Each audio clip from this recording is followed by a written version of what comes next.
Guys, it's Adam Panisi here.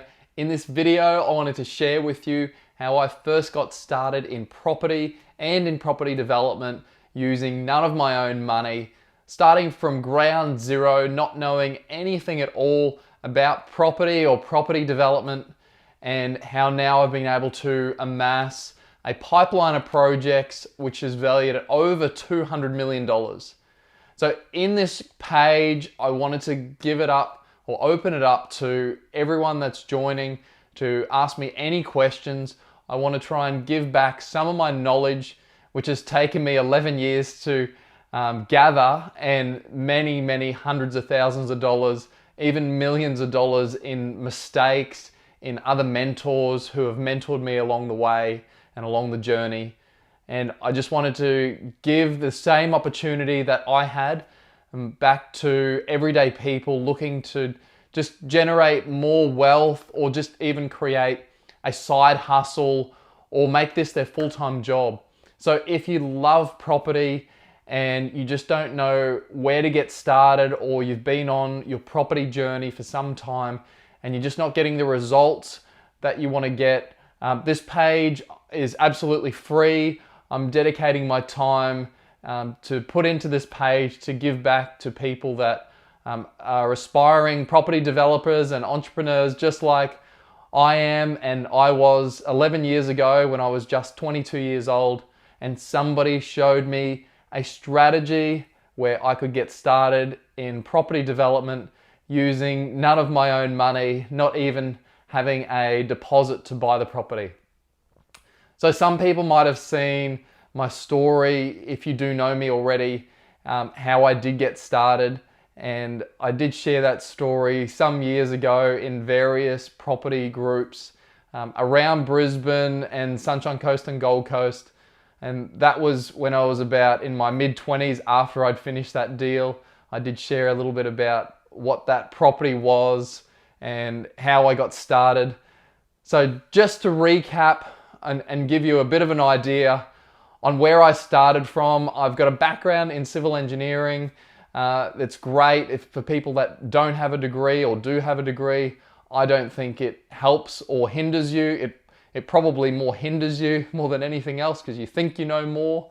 But you can pretty much throw all the textbooks away and start again, because the strategies that you apply in property development and in wealth generation, they just don't teach you that at university.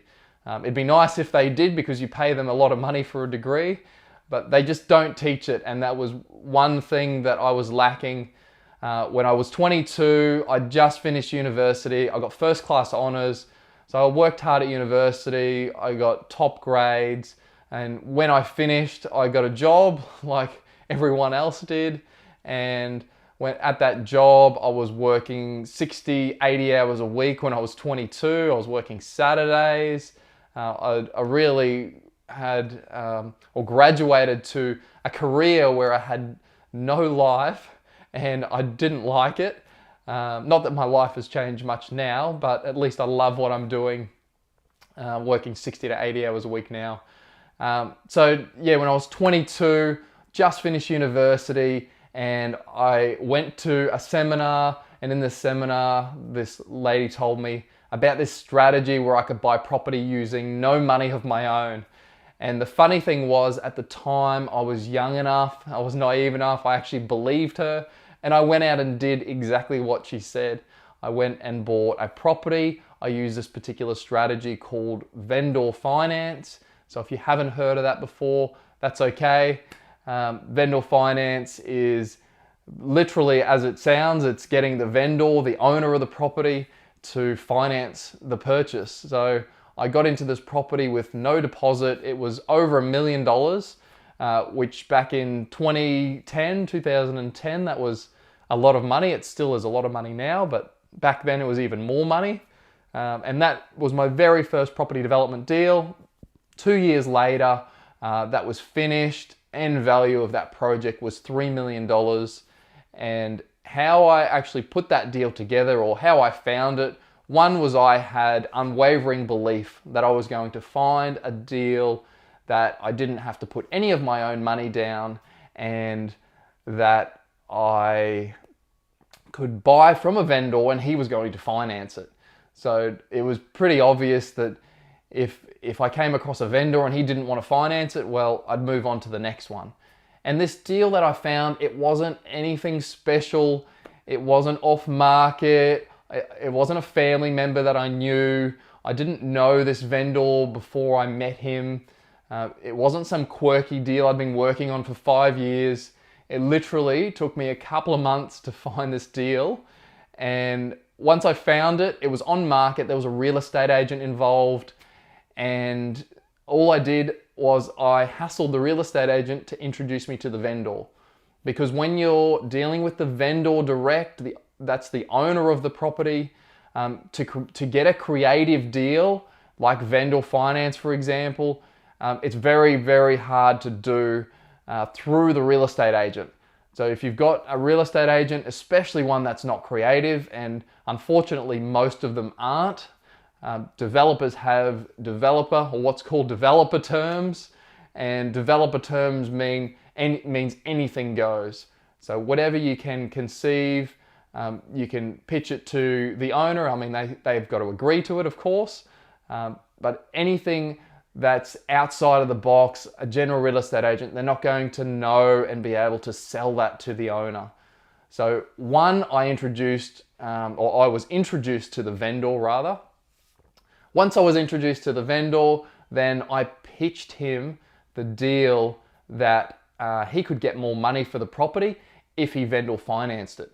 So there's got to be something in it for the other person. You can't just get a creative deal and think you're going to put $1 down and tie up this multi-million-dollar property under market. You've got to offer the vendor something where they can get a win. So it's got to be a win-win scenario. So what I did when I did meet this vendor, I said, hey, I can offer you this amount of money for the property. And at the time, his asking price was 1.3 million for this property. This property was just outside of Brisbane, 5 kilometers east of the CBD in a suburb called Morningside. And I said to him, well, the property's not worth 1.3. You've had it on the market for a little bit and you haven't actually sold it. So I said, the property is only worth 950,000. I said, that's what it's worth in the current market and I'm happy to pay you that. And we'll do a 30 or 60 day contract.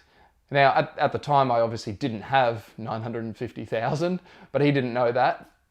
So I said, all right, well, it's worth 950, but how about I offer you something else? Because I know that you want 1.3.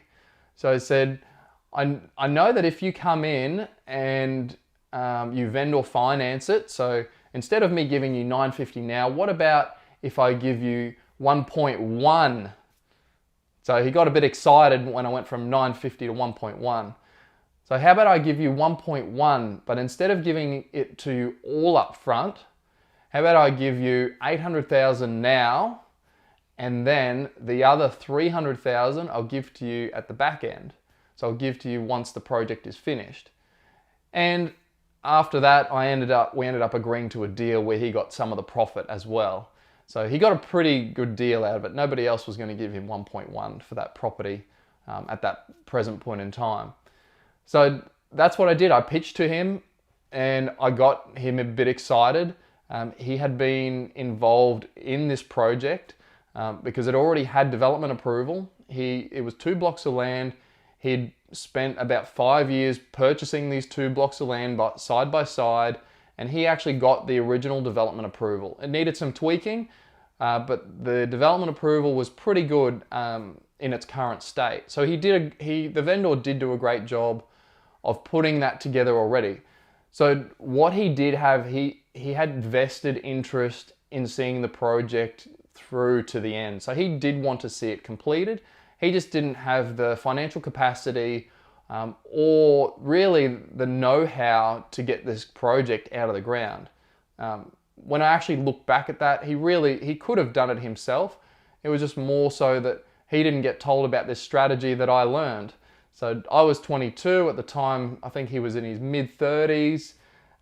He'd spent a little while getting these properties together, and I pitched that deal to him. He liked it that much that we actually met a second, third time, and we had multiple meetings and ended up stitching that deal together where he vendor financed the purchase of it, and then got some share of the profit at the end of the project.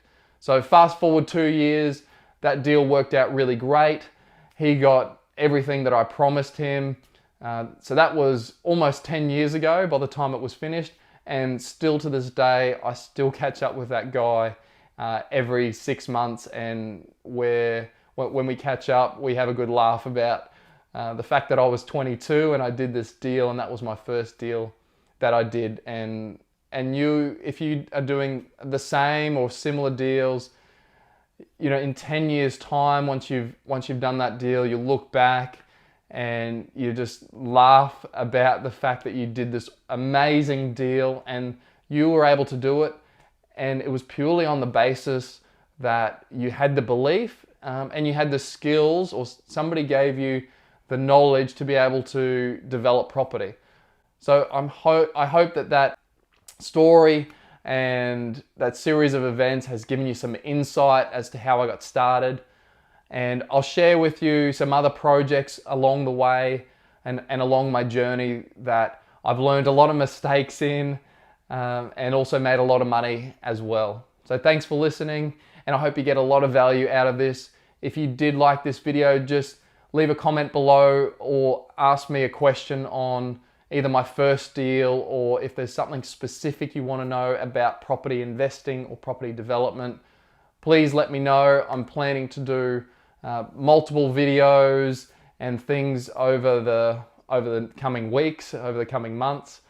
So just let me know, and if you want something specifically answered or a specific example of something, maybe you want to know how to get started, or how I got started rather. Thanks for watching. Have a great day.